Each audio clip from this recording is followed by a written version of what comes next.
আসসালামু আলাইকুম। বালা আছেন আপনারা? সকল আশা করি বালা আছেন। আমিও আলহামদুলিল্লাহ বালা আছি। তে বাক্কা কতদিন পর একটা নাস্তা লই আইলাম আপনার কাছে। নাস্তাটা দেখো কাছে কিলা লাগে আপনার কাছে।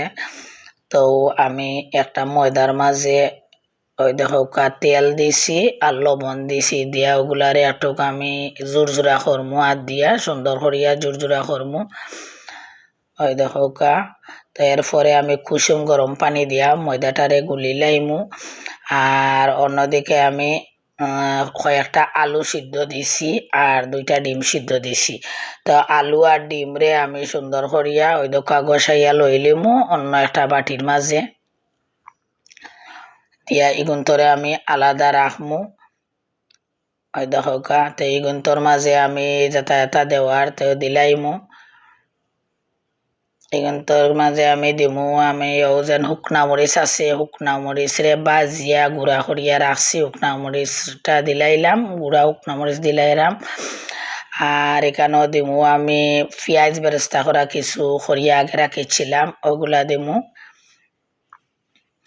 আর দিমু আমি লবণ ওটা দিয়া ওগুলারে সুন্দর করিয়া দিমা খাইয়া আমি আর একটা জায়গাতে রাখি দিমু। ওই দেখো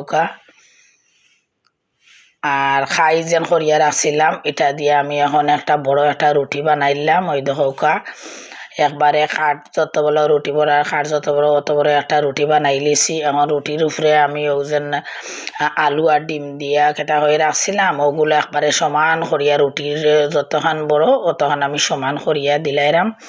ওই দেখো এখন আমি সুন্দর করিয়া এগুলারে ওই দেখো একটা রুটিরে কিলা আমি খাটরাম কয়েকটা ভাগ করি লাইমু রুটিগুলারে। তো লগিয়ে নিয়াজারি খাম আমরা সিলেটি ভাষায় যেটা হয় নিয়াজারি ও নিয়াজারি খাম যখন মানে হাত একটু সময় থাকে তখন এটা করতা।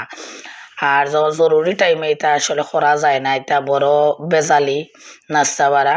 তো ওই দেখো আমি কিলা ডিজাইন করে বানাইরাম। ওই দেখো কিলা সাজ পিঠা একটা ওই জীব দেখিলিবা আপনারা।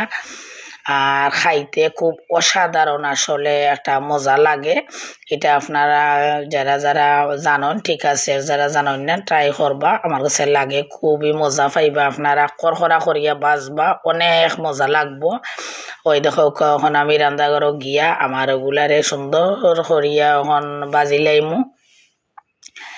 তো পিঠাটার মানে দেখতে যে মানে যেরকম আকর্ষণ খাইতেও ওরকম খুবই মজা লাগে। তো আস্তে আস্তে আমার সবটি পিঠা সাত পিঠা বাজা হয়ে গেল।